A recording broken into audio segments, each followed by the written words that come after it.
1. The oldest cities are made of cobblestones, shoemakers that hardened after death and now hurt your feet in retribution. If you're unlucky, they trip you. It was convenience, not comfort. The cobblers were just laying around. If they'd used cotton candy spinners, the ground would be softer, but you'd get stuck. The passing dogs stopped to nip at your sweet feet. We traipse the walls, now protecting nothing. A tourist ghetto of what was, that isn't. Gelato and magnet shops, candy swords and paper crowns. I read about a medieval apothecary that's been here 500 years, that once offered powdered unicorn horns, mummy juice, ambergris, opium syrup, and mandrake root. When we get there, we find it now sells only souvenirs. This place has a long history of darkness, plague, siege, and fire. The Black Death came in 1349, riding in on fur and salt. Then again in 1570. In 1710 it came galloping hand in hand with war. Each time half the city emptied. They came out of their houses and dropped into the graves. The walls that kept death out now concentrated it. The Livonian War, Russian sieges, the Great Northern War, World War II. Tallinn kept its skin intact, but the bones inside were swapped out with every war. The dead didn't leave, they just folded deeper into the stone. 2.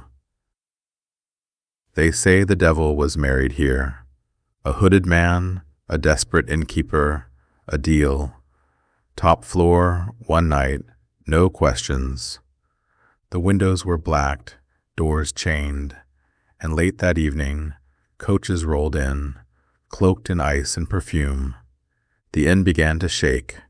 The music, so strange, unplaceable, dragged the townspeople to their windows where they froze, transfixed.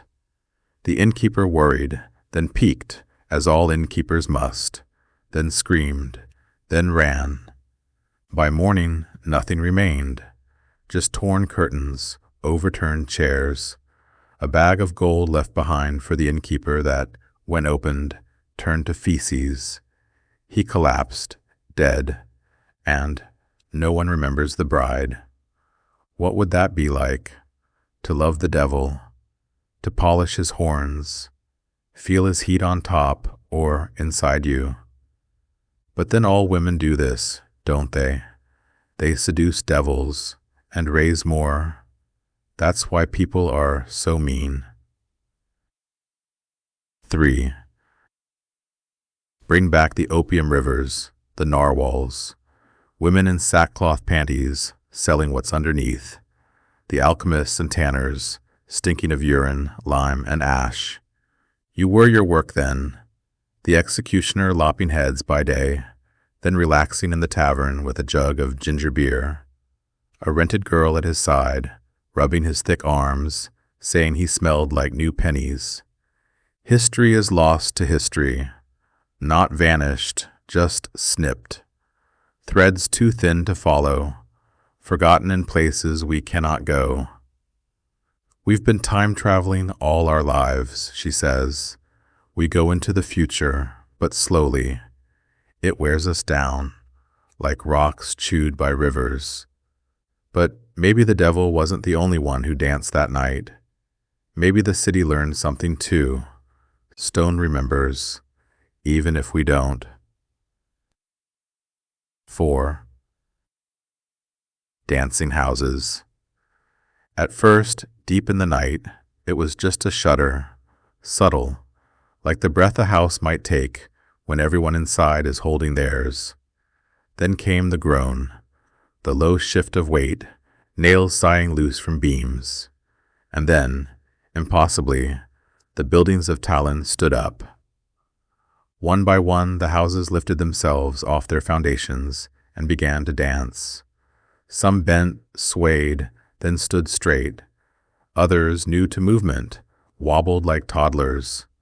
The cathedrals, orphanages, row houses, and shops, all stepping carelessly into the cobbled streets like they were in a ballroom, with only the moon watching. They began to dance. People bounced out of bed. Children woke screaming. First the mothers came to their windows, clutched curtains and children. Some of the mothers leaned too far and fell, crushed into the earth as the city spun. The houses danced with the sound of church bells rung wrong, like ladies in big dresses enacting a formal dance. They moved elegantly, gliding, dipping, and spinning round each other in old-world patterns that no human could remember. They curtsied, bowed, and bent. A chapel flirted with a brothel. The city swayed like a drunk at a mighty confession. It lasted all night. Inside, furniture bounced around like ships in a cyclone. Teacups shattered. Picture frames flew like startled birds. The people gave themselves up for either being in a dream or dead. But when the sunlight came, it stopped. The buildings settled where they stood. Streets broke, twisted, nothing fit.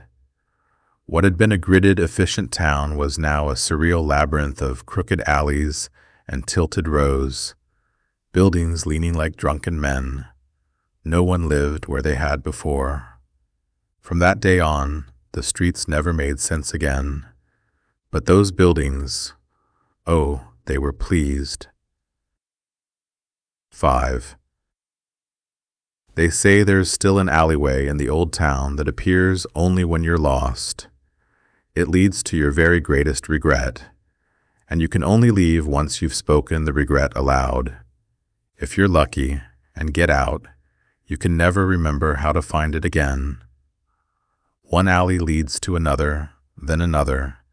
Medieval cosplay, but they all look the same. What if people were like that, attractive but identical? How would you choose a wife? And once you had, how would you find her again? Maybe, like the houses dancing, every day you'd find a new partner. What matters is the differences. Beauty is forgettable. It's the ugly and the profane we remember.